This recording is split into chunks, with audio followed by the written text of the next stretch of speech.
Okay, welcome everyone. I'm going to share my screen in the Discord.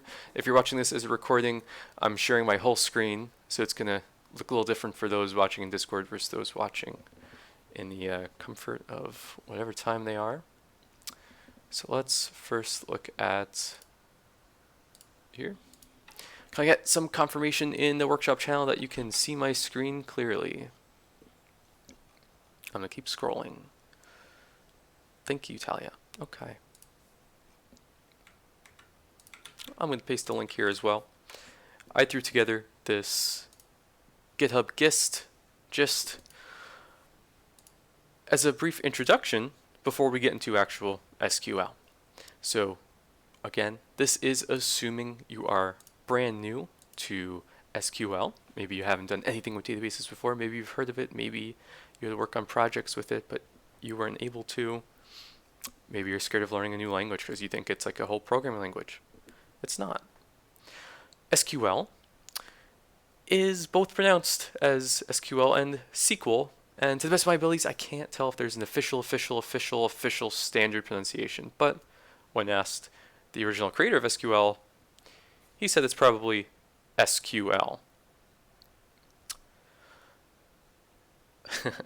Squirrel? Yeah, maybe it's pronounced squirrel. So if someone looks at you sideways for choosing either of these pronunciations, tell them to shut up because it doesn't. Who cares? Some systems that use SQL have different pronunciations of it in their names, but SQL, the language itself, doesn't seem to be an actual standard. But what's the purpose of this? It's not a programming language, so it's not that hard. It's not that complicated as something like Python or Java or C. It's a query language. In fact, it stands for Structured Query Language. And this is the query language used on most relational database management systems, shortened to RDBMS often. You might have heard of some of these. MySQL, oh shoot, I forget whether it's MySQL, MySQL, whatever. Postgres is another name for it. And Microsoft SQL Server, I think that one's pronounced SQL. And I'm going to show you a particular flavor of SQL today because it's easy. You don't have to really install much or have any server running. But there is an official SQL standard. So there's a standardized version of the language. But the problem is similar to, I guess analogous to how browsers implement their own, JavaScript implementations based on the official standard. They all have tweak or little differences. All of these systems that use SQL have their own little differences in syntax and structure. It can get really annoying, but in general, it's like 95% the same across all of these. So if you learn SQL once, you learn all the basic commands, it's going to be the same. And you can very easily learn the little specifics of whatever thing you're using. And what is the actual purpose of this structured query language? Well, it's used to write queries that can do a couple things. The main uses are getting data, inserting data, updating data, and deleting data. You could do more than that, and you can have cool combinations of that, but that's what SQL is used for, writing queries that do those database operations on the data. Pretty straightforward. You don't have to use all the complicated features of SQL. You can have a database up and running where you store your homework and it probably won't need any crazy complicated stuff for that. So you definitely don't need to know all the intricacies of the language, and that's why today we're just doing some basics.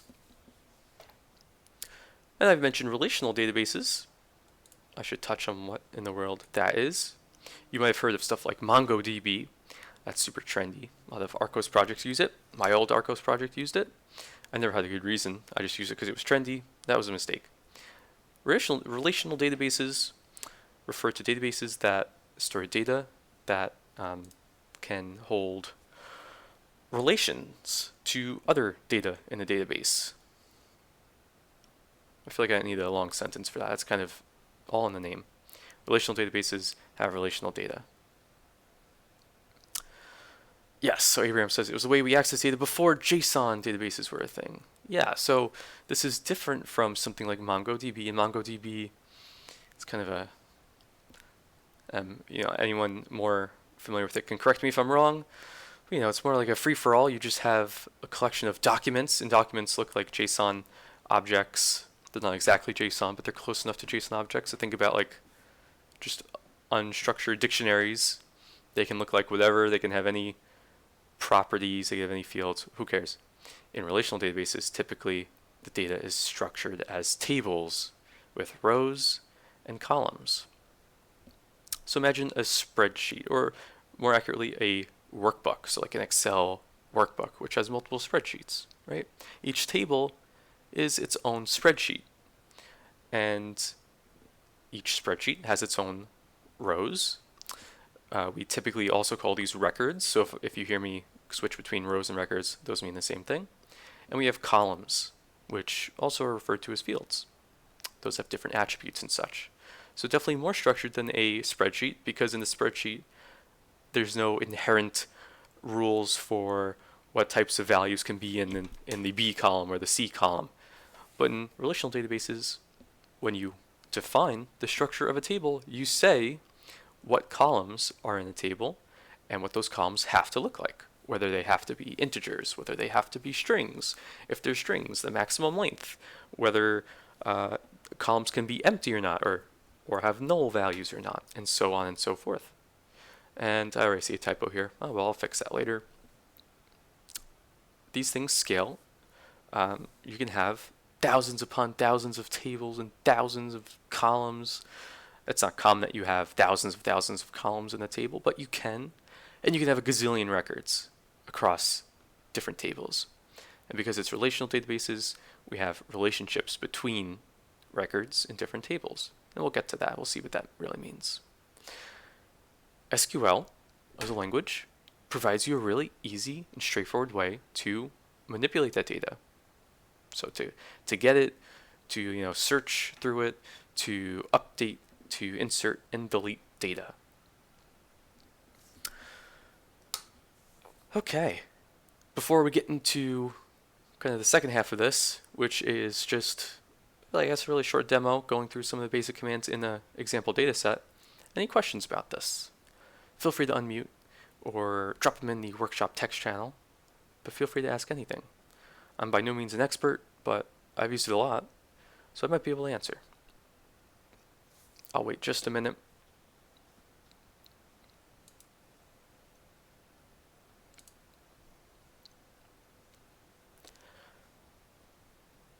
Okay, I think people want that workshop attendance. Let's get to it then. Here we have the schema of this sample database, this sample data set. So this is a cool repository. It's got a sample database for SQL Server, SQL Server, Oracle, MySQL, whatever, blah, blah, blah, including SQLite. So in terms of what's in this, it's kind of dummy data, but some of it is valid. I think it was taken from someone's like iTunes library, whatever. And then there's also some employee data, customer data, which is just sensible data. So like it's not like gibberish, but it's not real in the sense that you're not going to find someone's real city, state, country, postal code, phone number in here. But you will find valid phone numbers and valid postal codes and so on. We're not really going to go today into designing a database, since that's kind of the other side of SQL, right? You can design your database, make the tables, make the relationships between tables in your database, and so on and so forth. Today we're going to focus on querying. So doing those CRUD operations, right? Create, read, update, destroy. This is what the database looks like. When you are interacting with the database, it's super duper important that you know the structure of the data in it, right? Otherwise, you're going in totally blind. You don't know what to ask for or how to ask for it. So in this Chinook database, we have a bunch of different tables. We have the artist table, the album table, the track table, employee table, customer table, invoice, and so on. Oh, I like Abraham's alternative. CRAP. Create, revise, access, purge. That's pretty good. CRAP and CRUD. Interesting. So here we also see we have got arrows. I don't know what tool was used to generate this. Looks like some old Microsoft thing. We have arrows connecting some tables here. We'll talk about that in a bit, but that's referring to the relationships between this. In fact, if we look closer, we can see that, for example, in the artist table, we have 2 columns, right? So each item in this list here is a column. Unfortunately, this picture does not show the type of each column, but each column of each table has a specific type, whether that's integer or a decimal number or a string and so on. However, we can probably guess what most of these are. Artist ID, I'm going to guess is a number. Typically, one of the options, perhaps not the best option, you could use numbers as identifiers, unique keys for things. So actually, let's get straight into the code here. I'm going to switch my screen so you can see my terminal. Let's change windows and go to there. Hopefully you can see that well. And what I did, I went to the downloads page on that Chinook database repository, and I downloaded the SQLite file, which is a self-contained database in a single file. And the reason I'm going with SQLite for today is because you don't have to install a server that runs the database on your computer like you have to do for most other relational database management systems. I'm pretty sure it's also built into Python. So everything you see here that I type, you can just like write Python scripts that access a database, create a database from a file. It's super easy, super useful. There are some small weird things about the specific SQL for SQLite, but they're not very noticeable. I'll point them out when we come across them. So let's look at here. If you have it installed in your computer, you can just open up a database file with the SQLite 3 command and the name of the file. So I'm going to do that. And I'm in. And now I'm in a REPL for, I guess, writing SQL to do whatever. There are also specific SQLite commands, like help. These all start with a period. That's going to be different on whatever system you're using. If you're using like Postgres, maybe it starts with a dot. I don't remember. But that is now part of SQL. That's part of the specific system. So we're going to ignore that. And let's look at the schema for artist. Again, there's a version of this command for other systems as well. In this one, it's .schema, and this will tell us what a table looks like. So here we see the artist table. This is actually the SQL code that would create the table, but we're just looking so we could see what the types of each column are. We can see that this table has artist ID, which is an integer, and it is not null. So that's saying that every row, or every record in the artist table must have a value for artist ID. It cannot be null, cannot be empty. There's also a name column that is a nvarchar, a string, variable or varying character array, or I don't know what it stands for, varying variable characters, whatever. It's a string of maximum length 120. Note that this does not say not null. So always take note of what columns are not null and what columns don't have not null defined, because they can have null values. Now personally, I don't know why name would not be not null, because when would you have an artist without a name? I don't know, but it's not my database. Who's to say? And we won't talk about indexes for now, but right now this is just saying that artist ID is unique. So you can't have multiple artists with the same ID. That makes sense. Now that we have this, we can talk about using SQL to query the database. The simplest command in SQL is select. So the select command lets us, yeah, you got it, select stuff. These commands are usually case insensitive. Typically you'll see them typed in capital. I'm lazy, so I'm going to type in lowercase. But in general, I think it helps typing them in capital because then you can kind of differentiate between SQL keywords and like your database stuff. But I don't care. It works. So let's see what this does. Whoa.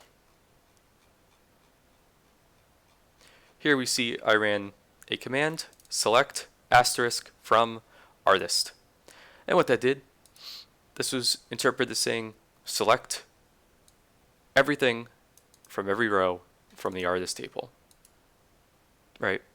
So here it just immediately printed out. You can see how fast that was. I mean, not that it's a crazy amount of data here, but that was super fast. It spit out one line per record in the order that it is in the database, because we didn't specify any particular order or anything. Every column. Now look at the columns. We could see it's a number and a name. And that matches what we have in the schema, right? This must be artist ID, and this must be the name. Asterisk means select every column. From specifies what table we're selecting from, but we can make this more specific. In general, it's not a good practice to select everything from a table. We want to select exactly what columns we need.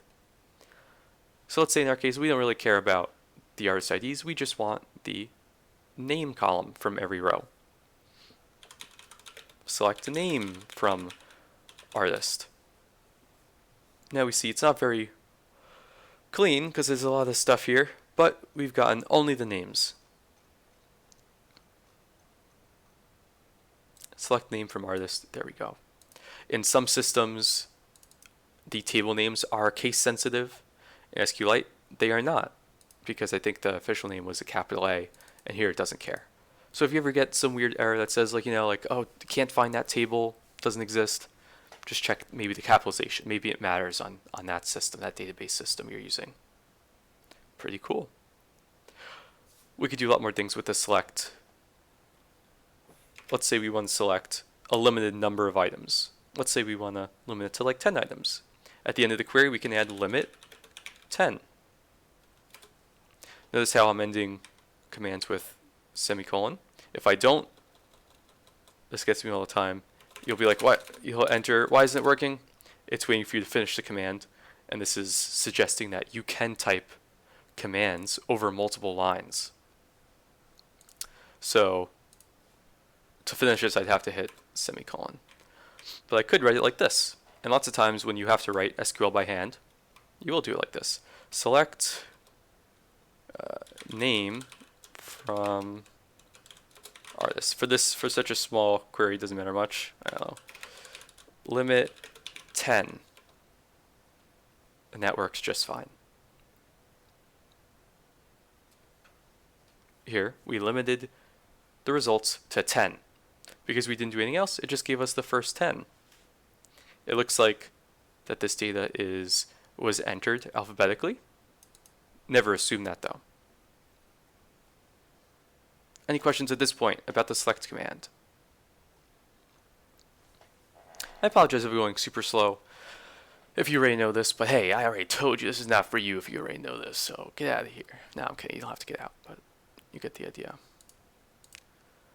Okay, so let's get a little more complicated. We can obviously be more specific in what we want to select from a database, right? It wouldn't make any sense if we were only able to select columns from every single row. What if we want to look for a specific artist?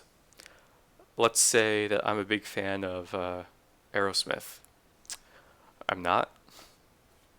Don't really know who they are. I don't know if they're modern or not. I don't know. But let's say we want to look for them. I want to get their artist ID. Well, we can specify something to search on with the where clause. So let's go back to something. In this case, let's say we want to select every column.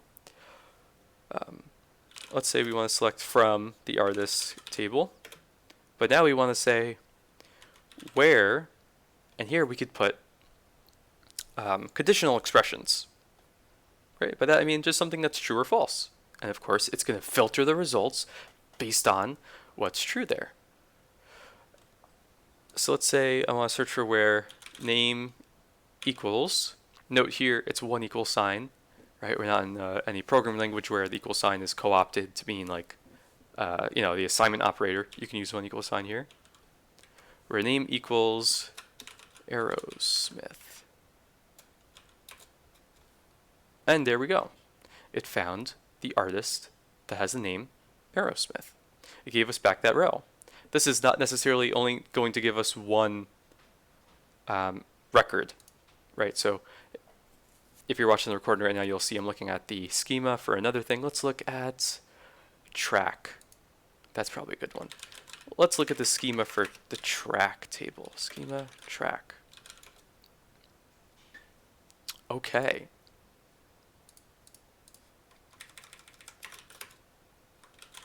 Huh.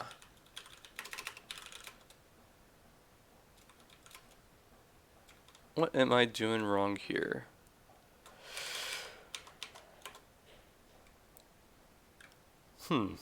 Okay. Well, if it's not showing up, I can just look at it on the screen. Let's look at select track ID name from track. Whoa, we can see a lot of stuff here. So let's look for a song name that might repeat a lot. Maybe Amanda. Select track ID name from track where name equals Amanda. Wow, okay. There's one Amanda song, of course. Well, this brings us to another thing. Maybe we don't know exactly the value that we're looking for, but we know generally what it looks like. Maybe we want to look for a string value that has a word in it.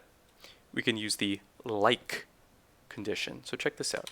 Select track ID a name from the track table where the name is like,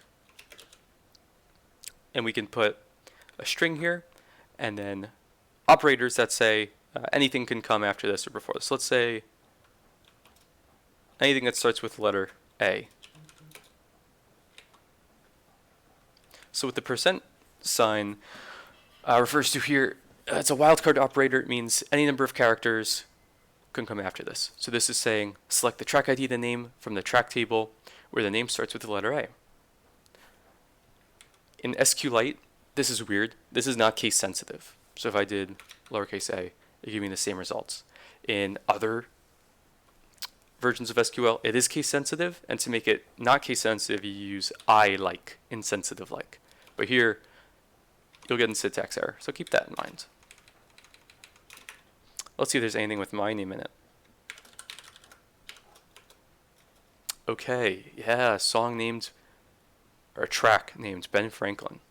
Maybe I want everything from that, and that is the rest of the details. One of those is like the price. Oh wow, the song goes for $2.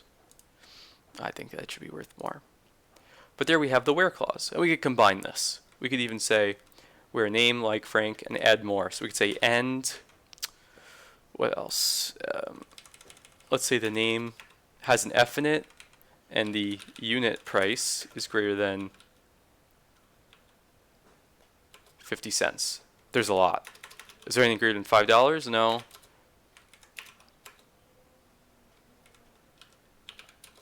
There we go.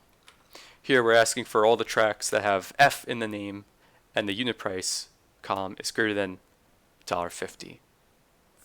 We can combine the limit here. So I only want the top 10 results. When I say top 10, I mean literally the first 10. We can also order results. So I always forget whether it's slightly different in SQLite, but you could see where we also have or, by the way, so I could replace and with or if we wanted to. Let's say we want to order this by something else. We could also say, you know what? I'll do it on another line. Order by unit price.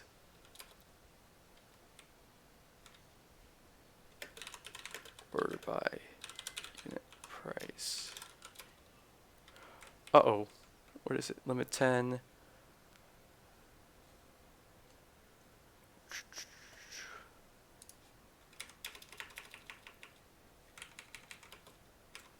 I think. Yeah, okay. So what it was complaining about there, it's saying you can't limit before you order, right? Because that would make sense. You want to order the results and then limit, so you take from the ordered results the first 10. Otherwise, it would be taking the first 10 results and then ordering those results, which probably is not what you want. So it gave me a little syntax error when I had that swapped around there.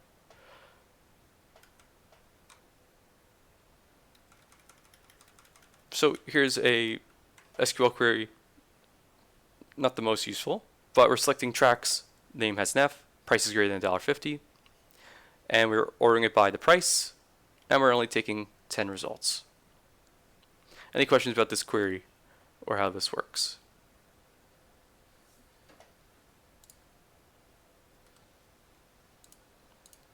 I see someone typing, so I'll wait a second. And you know, I was able to talk about the select more than I expected, so we'll stop it in a little bit.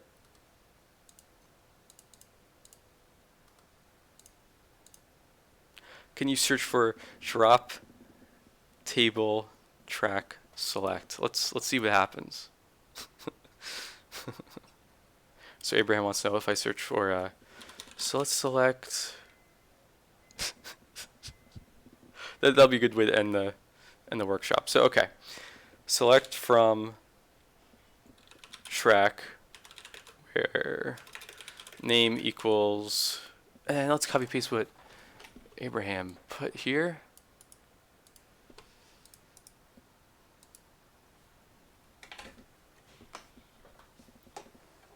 Let's see what happens. Oh, looks like I need to close. There we go. Let's see if that worked.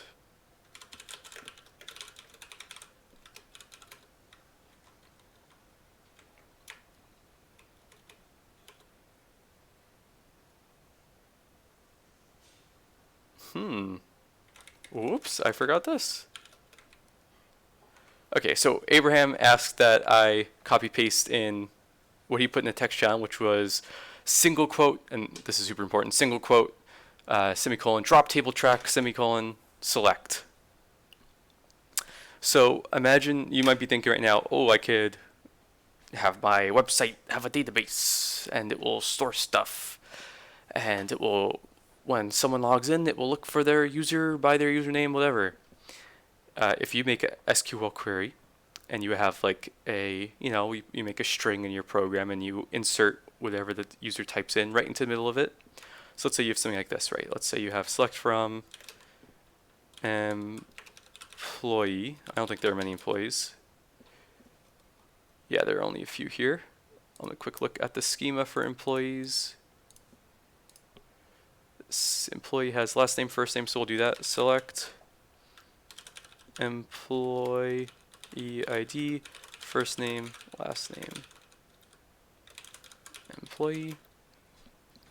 Here are all the employees. And let's say they don't have a username. But let's say their first name, I don't know, is their username field. And someone logs into the system and they type in their username and you just plug it in there. So you search for this, where first name equals, and then you plug in exactly what the user's typed. Limit 1, right? Right now this gives us nothing. So let's say your program makes this string and puts in what they typed. If the user types what Abraham put, which looks like this,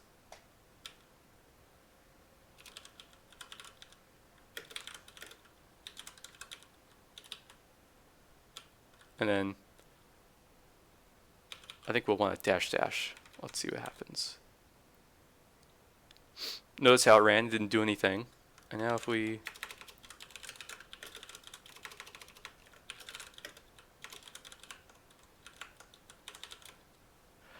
oh, it deleted the database, or sorry, it deleted the employee table.